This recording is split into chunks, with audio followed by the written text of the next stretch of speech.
तो चलिए आज के इस वीडियो में हम दिल्ली सल्तनत का अंतिम वंश लोदी वंश का एक इंपॉर्टेंट शासक बहलोल लोदी के बारे में पढ़ेंगे।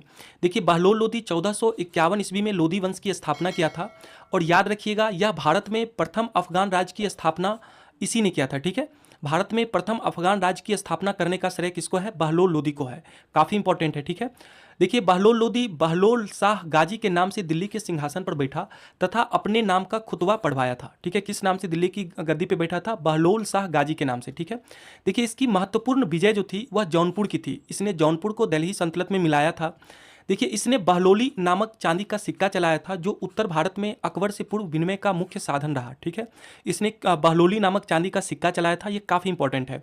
देखिए इसने अपने सरदारों को मकसद ए अली कहकर पुकारता था। यह जो है यह अपने सरदारों को मकसद ए अली कहकर पुकारता था और साथ ही यह अपने सरदारों के खड़े रहने पर स्वयं भी खड़ा रहता था।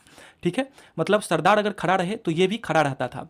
देखिए इसने अपने मृत्यु के पूर्व निजाम खां, ठीक है, जो कि आगे चलकर सिकंदर लोदी कहलाया, इस निजाम खां को अपना उत्तराधिकारी नियुक्त किया था। ठीक है, मृत्यु के पूर्व ही, किंतु कुछ सरदारों ने इसका विरोध किया था। अब क्यों विरोध किया था? देखिए आगे पढ़िए। देखिए विरोध का कारण यह था कि निजाम खां की जो माँ थी जयवंद एक सुनार की पुत्री थी।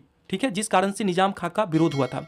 देखिए परंतु कुछ शक्तिशाली सरदारों ने निजाम खां का साथ दिया और यह अगला सुल्तान सिकंदर शाह लोदी के नाम से दिल्ली के सिंहासन पर बैठा। ठीक है, और अगला वीडियो में हम इसी सिकंदर लोदी के बारे में कंप्लीट पढ़ेंगे। देखिए आगे चलकर सिकंदर शाह लोदी लोदी वंश का सबसे महान शासक सिद्ध हुआ। ठीक है, देखिए जिसका जिसका विरोध हुआ है ना वही आगे चलकर महान सिद्ध हुआ है। ठीक है, अगर आपका भी विरोध कहीं हो रहा है तो आप डरिए मत, आप आगे चल के महान होइएगा। ठीक है, देखिए बहलोल लोदी ग्वालियर के अंतिम अभियान के बाद दिल्ली जब लौट रहा था तो लू लगने से बीमार हो गया और अंततः 1489 ईस्वी में मिलावली के समीप इसकी मृत्यु हो गई थी। ठीक है, देखिए बहलोल लोदी के बारे में ये सबसे इंपॉर्टेंट फैक्ट है कि बहलोल लोदी ने दिल्ली सल्तनत के सभी शासकों में सर्वाधिक समय यानी 38 वर्षों तक शासन किया था। सबसे अधिक समय तक दिल्ली की गद्दी पे कौन बैठा था? तो याद रखिएगा बहलोल लोदी। और सबसे अधिक समय तक दिल्ली सल्तनत में कौन सा वंश चला था? तो याद रखिएगा तुगलक वंश।